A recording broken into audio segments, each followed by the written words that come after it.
Last week was my dad's first birthday since being discharged from the hospital. I made it a point to invite Freya to join us for dinner. It felt important, like something we should share. But we waited and waited until the food turned cold. She never showed up. It wasn't until later that I saw Matthew's WeChat post. Apparently, Freya had rushed to the hospital to check on him, over a sneeze.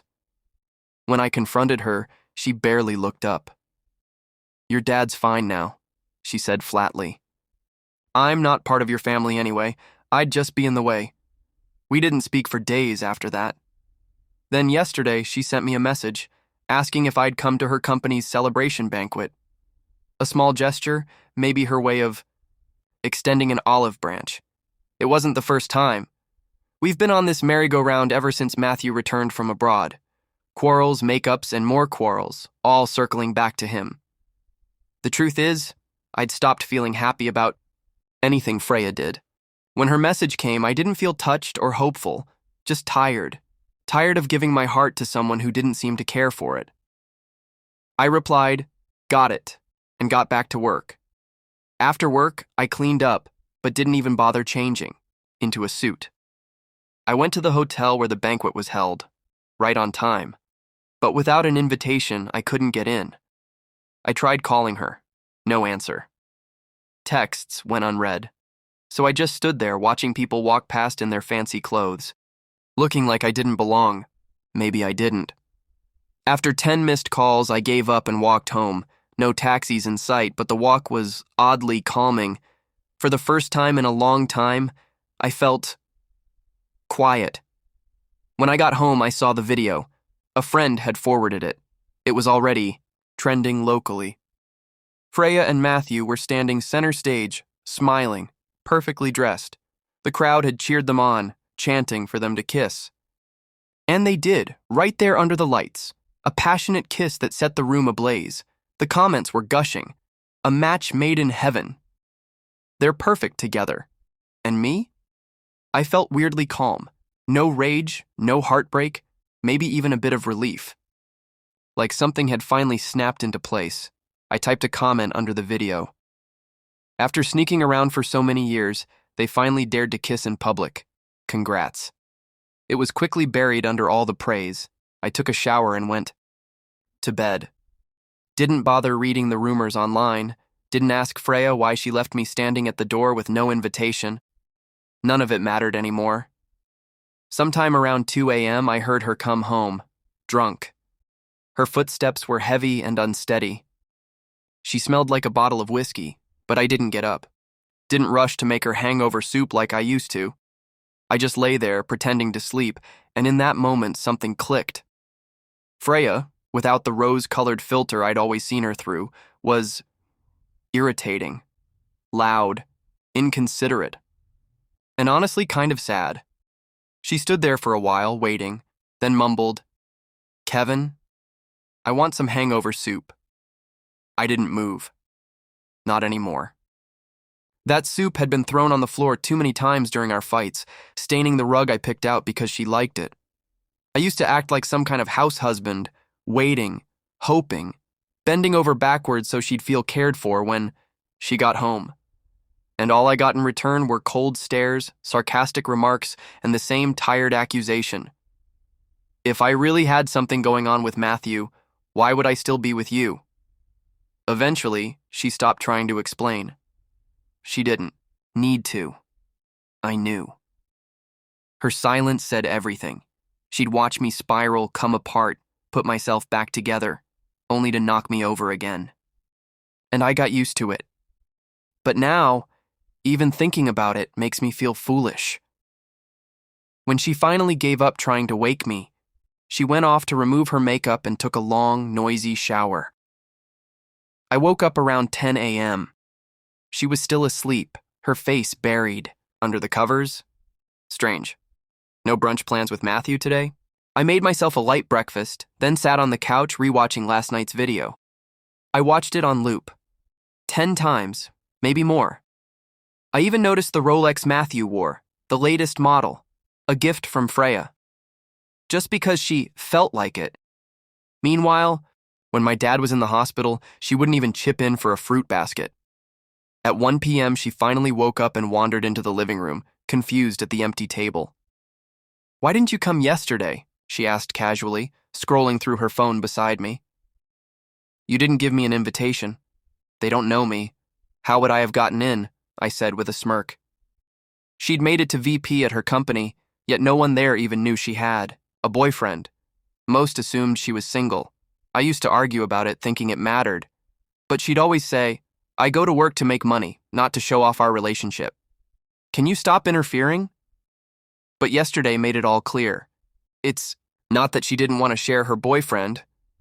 It's that I was never the one she wanted to show off. "Why didn't you call?" she asked. I just pointed at her phone, probably overflowing with missed calls by now. "Well, since you didn't show up, I ran into Matthew. He filled in, for you." I nodded, said nothing. I knew Matthew's type. That smug, charming grin. He did it on purpose, and honestly, he fits the part better than I ever did. He looks the way she wants, walks the way she wants, fits into her world like a puzzle piece. No use denying it. She stared at me like I was someone she didn't know. "Are you mad? I told you. Nothing's going on between us." "If you two could really be together," I interrupted, "you would have by now, and I'd be out of the picture." I got up and added, "I've got to work overtime. Won't be home for dinner." When I came back later that night, the house was dark, empty. Sure enough, Freya had started another round of the silent treatment. But this time, I welcomed it. I used to lose sleep over these cold wars, bending over backward trying to fix things, racking my brain for little surprises to win her back. Now, for the first time in years, I felt free. I didn't have to stay up worrying if she was out drinking again. Didn't have to wake up early to drive her to work, taking a 30-minute detour just to see her smile. I didn't even have to watch my phone during work hours, waiting like a fool for her to text back, wondering if she was with Matthew. For once, I could breathe. For once, I was finally starting to feel like me again. None of it concerns me anymore. Now that I've shifted my focus back to myself, I've found time to rediscover the things I enjoy. I can game late into the night with friends or grab barbecue. At 2 a.m. with colleagues, without guilt, without waiting for a message that never comes. Even staying late at work doesn't feel like a burden anymore. In fact, I feel awake. Watching younger colleagues, some who joined after me, get promoted into leadership roles has been sobering. I can't help but feel ashamed of how much I let slip through my fingers. Back then, Freya told me, as long as one of us makes money, that's enough. And I believed her. I gave up on my career overnight. Every day I came home early to cook for her, to make sure there was always a hot meal on the table, even though she barely ever ate at home. I kept doing it, over and over again, like a fool running on autopilot, thinking love was enough. Looking back now, I was just a placeholder in her life. Maybe there's no such thing as first come, first served in love. But one thing is certain. The one who isn't loved always loses. Freya never once visited my father when he was hospitalized, but she rushed to make Matthew ginger soup over a sneeze. I threw away my career for this woman. And now, I have nothing to show for it. Nothing except the humiliating knowledge that our relationship has become a local joke. Oddly, I feel grateful to whoever recorded that video. If it hadn't gone viral, I probably would have kept lying to myself. It snapped me awake. Without it, I'd probably still be stuck in that toxic cycle, unloved, unseen, and unable to let go. But not anymore. Something about the fire in the younger generation rubbed off on me. If the first chapter of my life was throwing away my dignity, for Freya, then this next one is about taking it back, piece by piece. Now I'm staying late at work because I want to. I've signed up for certifications and tests. I'm pushing myself. And in this sea of mediocrity, that kind of drive makes you stand out fast. People at the office have started calling me a workaholic. Strangely, I enjoy their teasing more than I ever enjoyed Freya's approval. Lately, Freya's still giving. Me, the cold shoulder, barely home, barely texting, and honestly, that's fine by me. If she were around, I'd have to explain why I suddenly care about work again, and in her world, she always has to be the reason for everything. So God, let this Cold War drag on just a little longer. At least now, I finally remember what it feels like to live for myself. During a break in a meeting, I stepped outside for a smoke with a colleague. That's when I saw Freya's name pop up on my phone, a message that was almost immediately unsent. One of her old tricks. She used to do that when we first started dating, sending then unsending messages just to make me curious. It worked back then. I'd get jealous, start overthinking. But now, I just sighed. I knew it wasn't a mistake. She just wanted attention. So I did something I probably should have done long ago. I deleted the chat thread. All of it. Every message, every photo. It felt like erasing a burden I didn't need to carry anymore. Later that evening, my phone rang. It was Freya. "I'll come pick you up after work," she said, not asking, just stating. She must have remembered that my car was restricted today. That, or she still knew how to keep tabs on me. My first instinct was to say no. "Nah, I'll take the subway," I replied, more eco-friendly. Her laugh came through the speaker, dry and sharp. Then she said she'd be downstairs waiting and hung up before I could object again. I sighed, slung my bag over my shoulder, and headed down. An hour passed. No sign of her. Then the phone rang again. "You still haven't come down?" she asked, sounding irritated. "I've been at the entrance this whole time," I said. A pause, and then, "Wait, you're not at Panda Tower?" A smirk tugged at my lips. "That's Matthew's company, not mine." Classic Freya. I should have known better than to trust her to remember something as basic as where I work. It was just another reminder of how little space I actually took up in her mind. You know what? Don't bother. I'll take the subway. Then, I hung up. The first time I'd ever hung up on her. And damn, it felt good. When I got home, she was already there, sitting on the couch. That alone was unusual. Freya always had plans. Dinner with coworkers, weekend getaways, some random social event, and somehow Matthew was always somewhere nearby in the background. "Kevin, you're back," she said, as if nothing had happened. "I didn't mean what happened today. I was trying to surprise you. I messed it up." "I know," I said. "You didn't mean it. You never do." She searched my face for something. "You're not mad, right?" I shook my head and went straight to the fridge, pulling out just enough for one meal. I hadn't cooked in a while, and it showed. But it didn't matter. I wasn't cooking for anyone else. Seeing that, she spoke again. "You're not even cooking for me anymore? If you're not mad, then what is this?" That's Freya in a nutshell. She can read people, sure, but she never really sees what she's done, and maybe it's on me too. I used to lash out, bring up the past, try to make her understand, but she always shut it down with the same line. "If Matthew and I could be together, we would have already, and you wouldn't matter." God, I hate that line. "There's nothing else in the fridge," I said flatly. "You'll have to make do." But the truth was, I just couldn't be bothered. I've spent years making dinners for someone who never showed, reheating the same dishes 3 times only to throw them away, and every time I asked her not to waste food, she'd scoff. "How much can a few dishes cost? Can you stop making a fuss?" Yeah. Just like the food, my efforts never meant anything to her. I figured she'd get the hint. Maybe stay away for a while, give me the cold shoulder again. Honestly, I hoped she would. But the next day, right around lunchtime, I got another message. "I've got a meeting nearby. I'll swing by and give you a ride." I glanced at my car parked right outside. "Really, Freya? Do you even realize how expensive overnight parking is here?" I was about to refuse her message, ready to just move on with my day. But then I paused. Maybe this was the opportunity I'd been waiting for, a chance to settle everything with Freya once and for all. Clean break. No more questions. She could be with Matthew officially, and I could finally move on without looking back. After work, I headed downstairs with my bag. This time, Freya didn't mix up the location. She showed up exactly where she said she would, but she didn't come alone. Matthew was sitting in the passenger seat like he belonged there. It had been a long time since we'd seen each other like this. Usually, I only caught glimpses, Matthew dropping Freya off late at night like a silent shadow between us.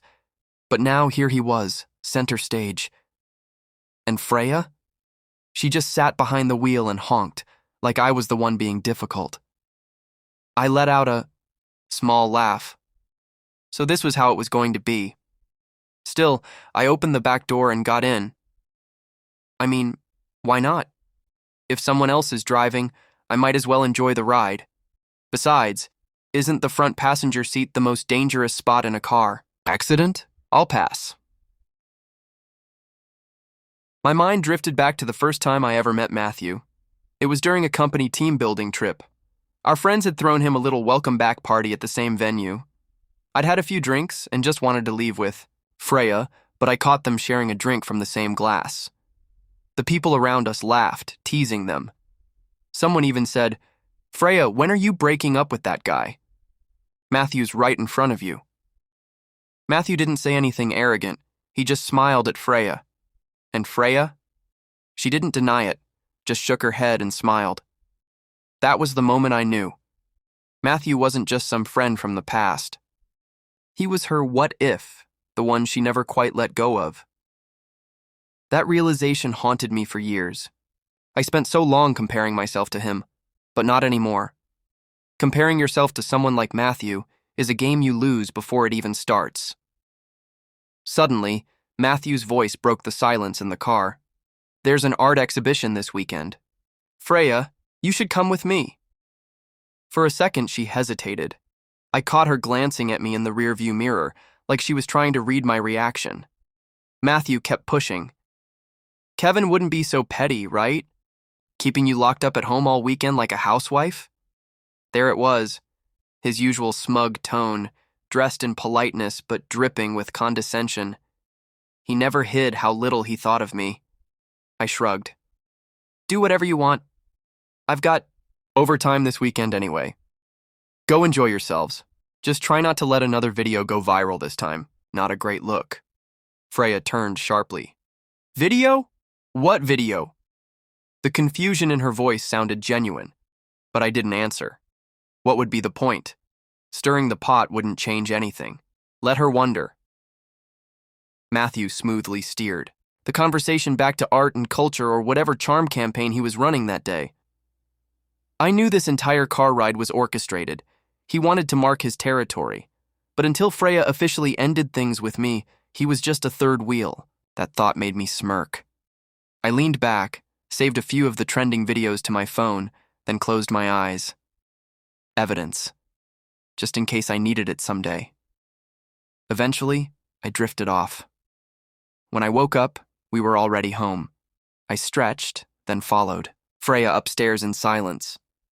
She didn't say much, and for once I didn't mind the quiet. "You're really working overtime this weekend?" she asked as we stepped inside.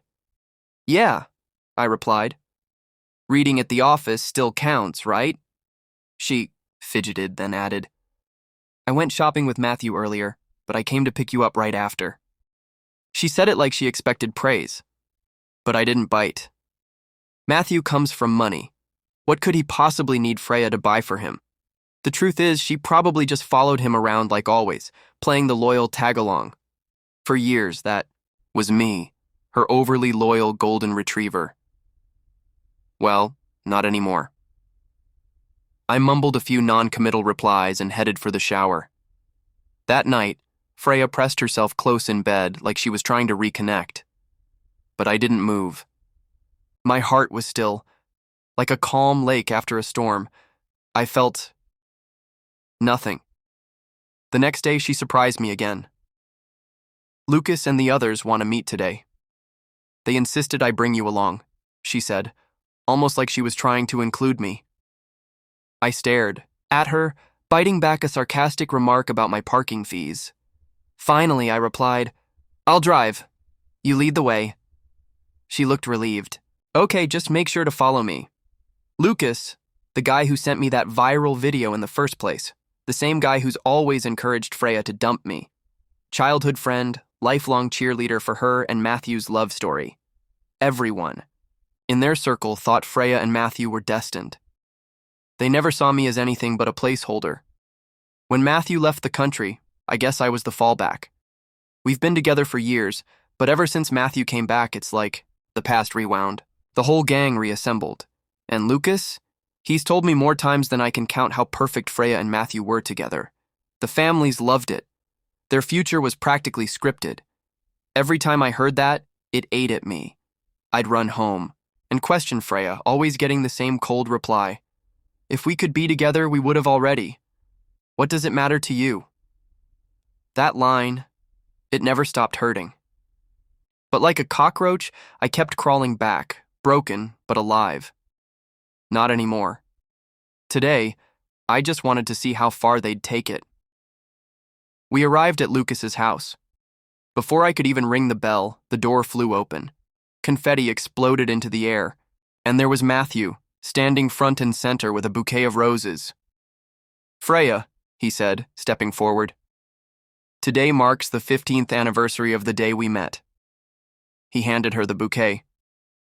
"When you confessed back then, I didn't respond, because I wanted to give you a better life. I didn't want you to struggle. But now I can finally take care of you. I'm ready to give you my answer. I want to be with you." The whole room broke into applause, full of laughter and cheers. Lucas chimed in. "Matthew gave up a high-paying job overseas for Freya. It's time to get things back on track." People were shouting, "We're ready for the wedding!" The atmosphere was so warm and joyful, so in sync that even I, the official boyfriend, couldn't help but start clapping. Clap, clap, clap. And then silence. People finally noticed I was there. Everyone stopped, except Lucas, clearly tipsy, clearly too honest. "Kevin, you've got the balls to show up?" he slurred. "If you were a real man, you'd give Freya back to Matthew. Haven't you figured it out by now?" "Congratulations, Matthew," I said with a smirk. "Looks like you finally got what you always wanted. The third wheel's finally getting promoted to the main act." Freya stared at me like I was a stranger, her brows furrowed, like I'd just spoken. A foreign language, I gave a casual shrug. "Did I say something wrong? You can't talk about Freya like that," Matthew snapped, stepping in before she could say a word. But I caught it. A flicker of frustration flashed across his face. He wasn't mad at what I said. He was mad at her silence. "I'm just trying to give us some closure," I said. "Didn't mean to sound harsh." Closure? What kind of closure involves dragging someone's ex into a public confession right in front of their new boyfriend? Maybe this is how rich people get. Their drama fix. Soon enough, the crowd around us started murmuring, casting judgmental looks my way, as if I was the one who crashed their little party. "Enough," Freya suddenly said. She tossed her flowers to Lucas and walked over to stand next to me, her face unreadable. "Kevin is my boyfriend," she said clearly. "I asked him to come. If anyone has a problem, take it up with me." Well, look who finally remembered to stand up for me. This was new. Back when her friends would mock me, she'd just watch from the sidelines like a smug little queen. If I ever brought it up, she'd just shrug and say, "They're just joking. You're a man. Why are you taking it so seriously?" Now that I've stopped trying, now she defends me. Too late. You know, people test your emotions over and over, trying to measure how much they mean to you. The more you react, the more important they feel. But Freya wasn't numb. She was just focused. On Matthew. "Freya, don't get me wrong," Matthew said smoothly. "I just wanted to make up for things I failed to do in the past. If you're upset, I'll apologize to Kevin. I'll take the blame. I'm sure Kevin won't hold a grudge, right?" Smart move, really, diffusing the tension by playing the noble one. Freya hesitated, glancing at me, then at the people around us. "I won't hold a grudge," I replied lightly. "I mean, I didn't say anything when that kissing video of yours went viral. It's just a confession after all. I'm not that petty." "Kissing video?" Freya blinked, confused, but the name drop seemed to jog her memory. I pulled out my phone. Lucas had sent it to me, otherwise I'd still be blissfully ignorant. As I showed her the trending clip of her and Matthew kissing, I watched her face flush, then pale, then flush again.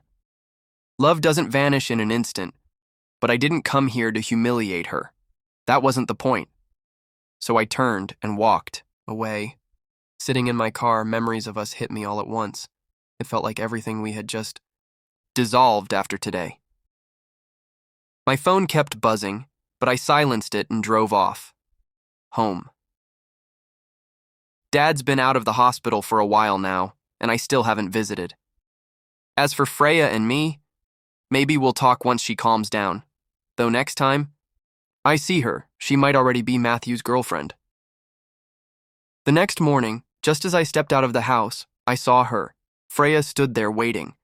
The early sun lit her face in this soft, almost poetic way, making her tired eyes seem graceful, like something out of a drama. "Kevin, you're finally out," she said, hurrying over.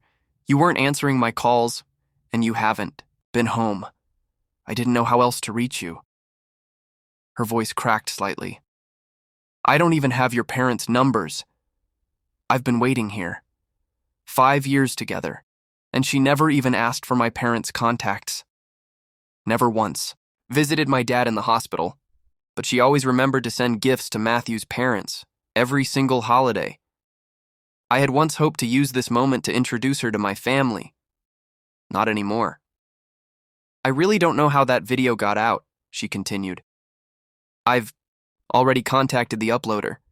It was just a game. We didn't want to embarrass Matthew in front of everyone. It wasn't meant to be like that. I swear it won't happen again. It won't happen again."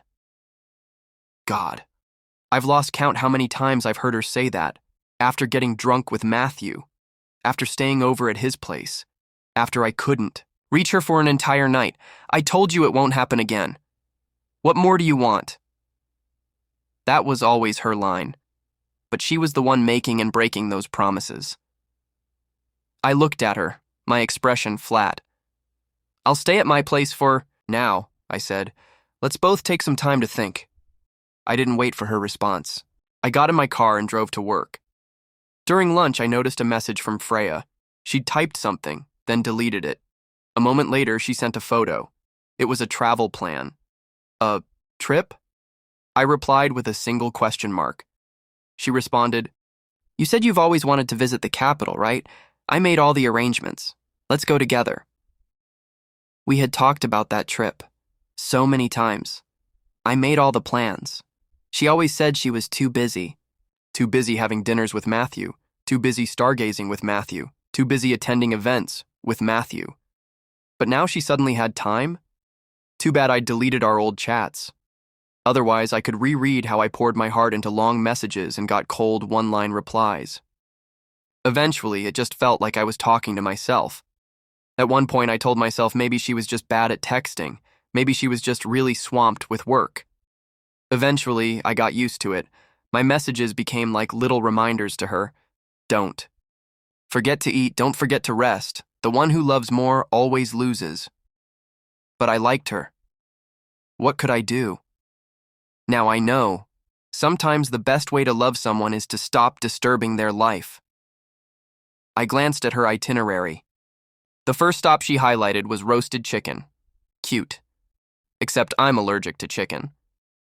Finally, the weekend rolled around. My coworkers had been pushing me to treat them ever since I got promoted to team leader. So I waved them off and grinned. Today's on me. Honestly, not planning a wedding really loosened up my spending habits.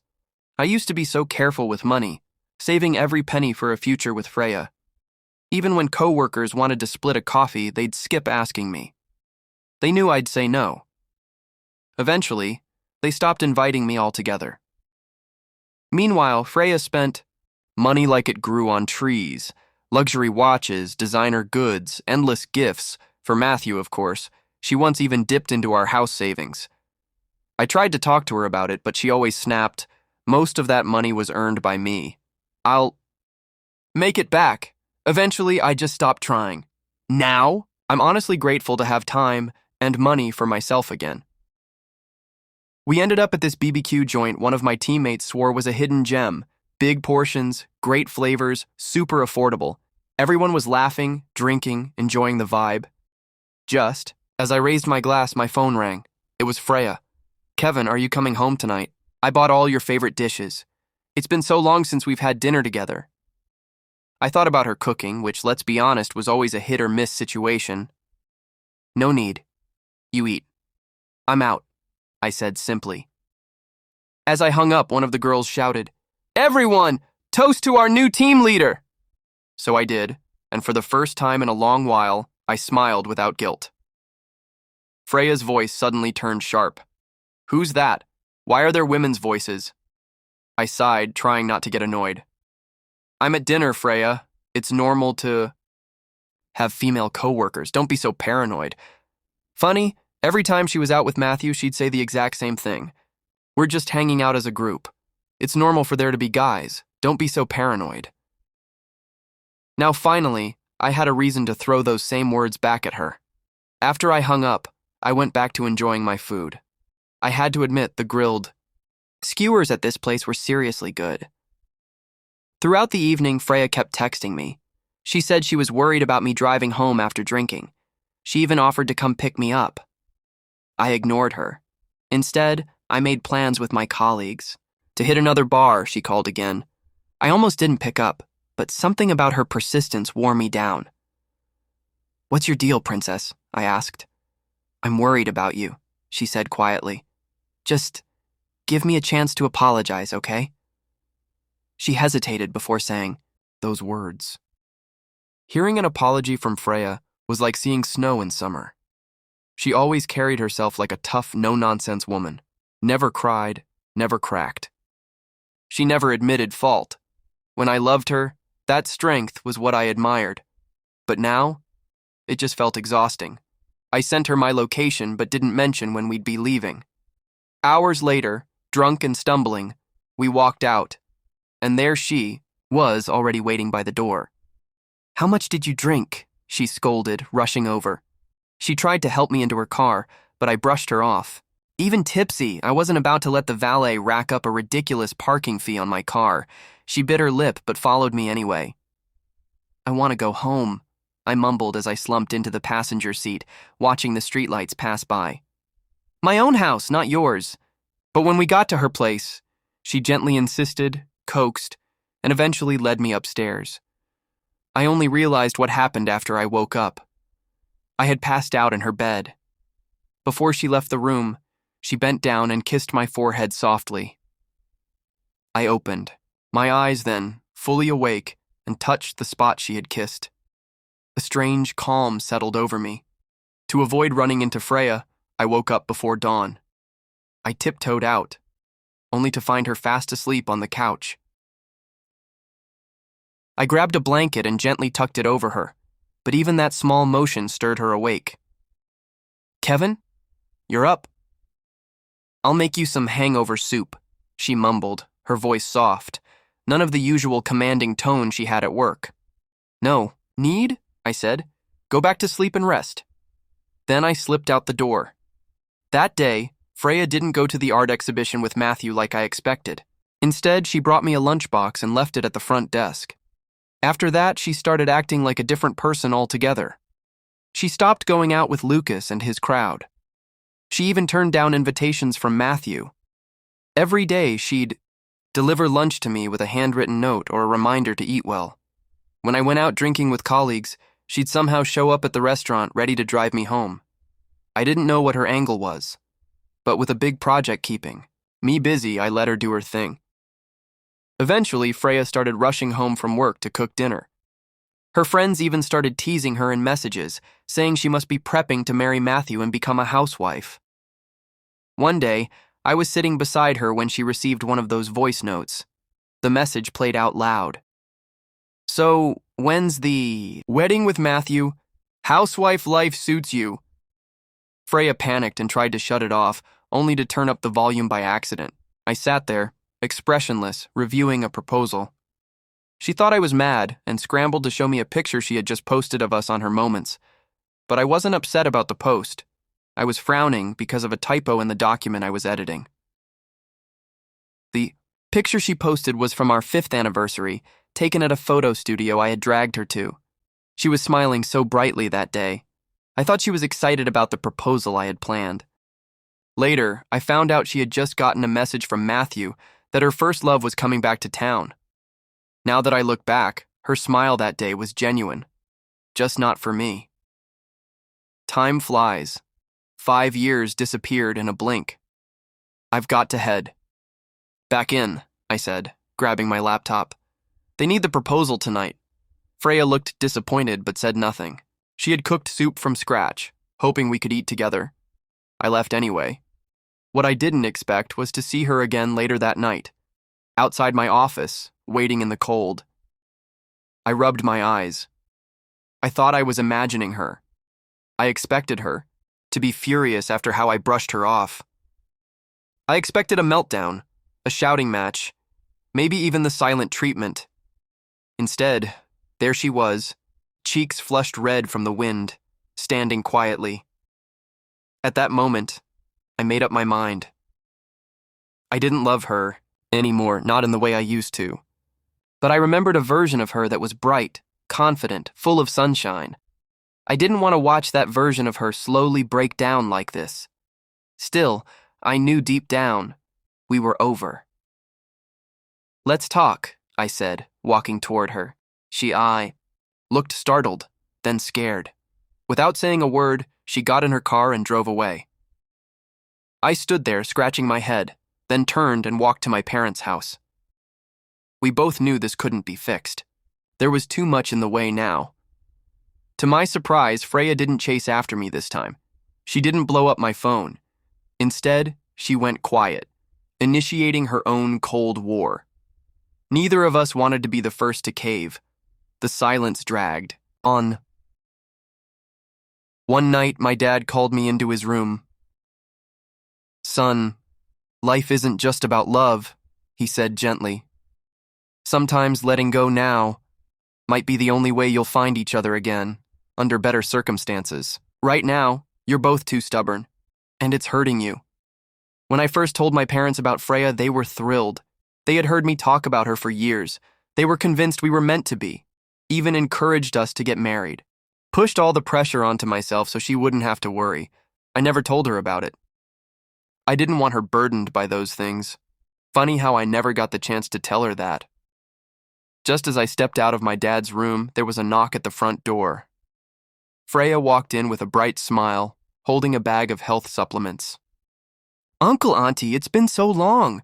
I've been busy lately, but I heard Uncle's been doing better, so I came to check on him." My parents looked surprised, then gave me a quick glance before smiling at her. A few minutes later, they excused themselves, leaving us alone. The moment the room cleared, I dropped the pleasantries. "Freya, don't you think it's a bit inappropriate showing up unannounced?" She stared at me. "Your dad was sick.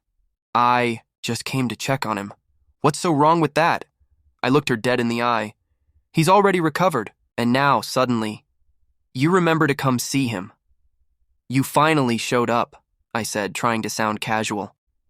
"I was busy earlier, but now that you're here, let's talk properly." We went to a cafe near my place. As she picked up the menu, I stopped her. "Don't order anything. Let's just get this over with. I have to get back to work." I looked straight at her. "Don't you think something's been off between us? No guy can just stand by while his girlfriend gets that close to another man, especially when things cross the line like they did." Freya opened her mouth to explain, but I cut her off. "I really did love you, Freya, but you took that love for granted. I'm only human. I get tired too." I let out a long sigh, debating whether to keep going.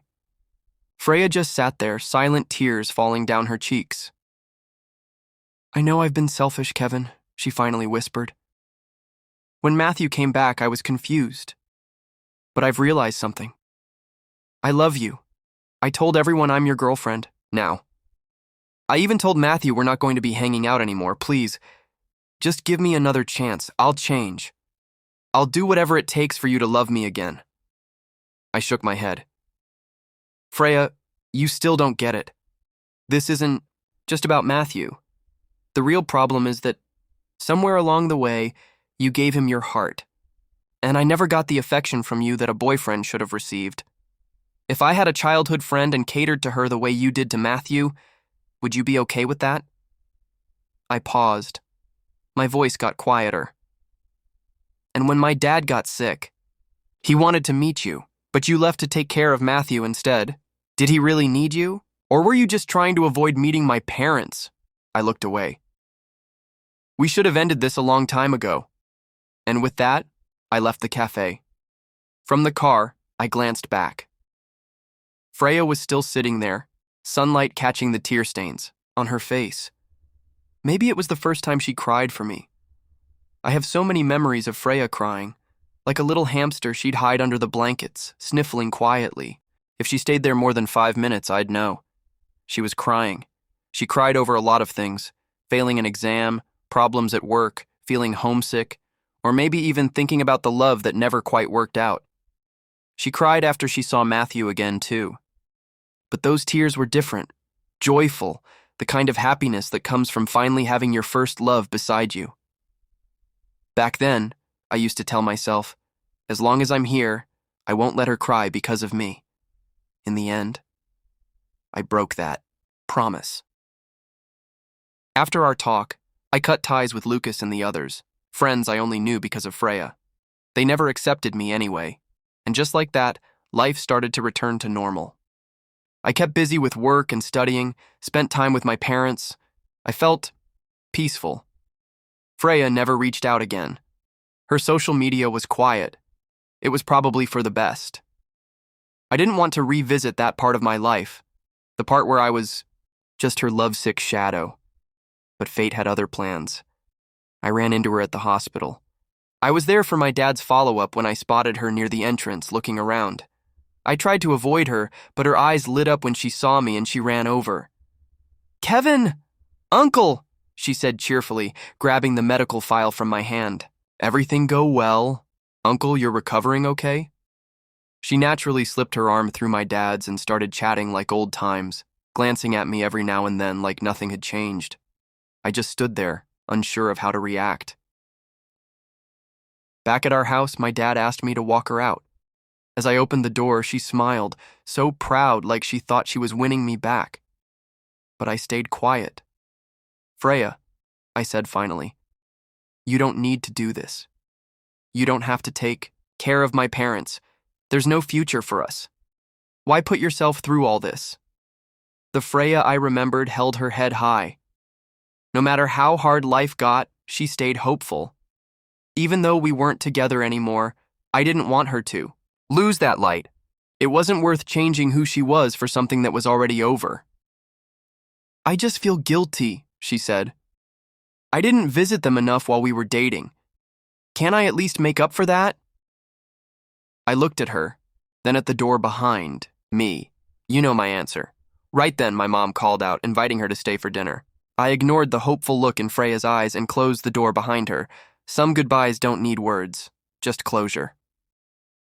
Lately, my company offered me a posting abroad. If I did well, I could get promoted, maybe even by 3 levels. I hesitated. My parents were getting older, and I didn't want to leave them. But today, I knew I had to go. Part of it was to get away from Freya. The other part, I needed to challenge myself. I'd been stuck in place for too long. My parents supported my decision, and one quiet afternoon, I packed my bags and left. I didn't tell anyone else, not even Freya, but somehow she kept popping up in their conversations. Freya came by to clean the house today. She took your dad for his hospital checkup. She's learning how to cook, made all your favorite dishes. I appreciated what she was doing, but I never reached out. Her WeChat moments didn't show Matthew or Lucas anymore, just flowers and food. But that didn't change anything. I wasn't going to fall for her again. I used to do all those things for her. I learned to cook just to make her happy. Woke up early to buy her favorite flowers. But when we broke up, that part of me ended too. A year passed like nothing. One day, I called my parents and told them I'd met someone here. I'd bring her home for New Year's. I saw them freeze for a second. Then they smiled and nodded. In the corner of the screen, I caught a glimpse of Freya's dress. She was wearing the same long one from when we first met. I smiled, ended the call, and thought to myself, looks like it's time for my parents to finally move on too. And as for a girlfriend, maybe I'll just rent one online when the time comes.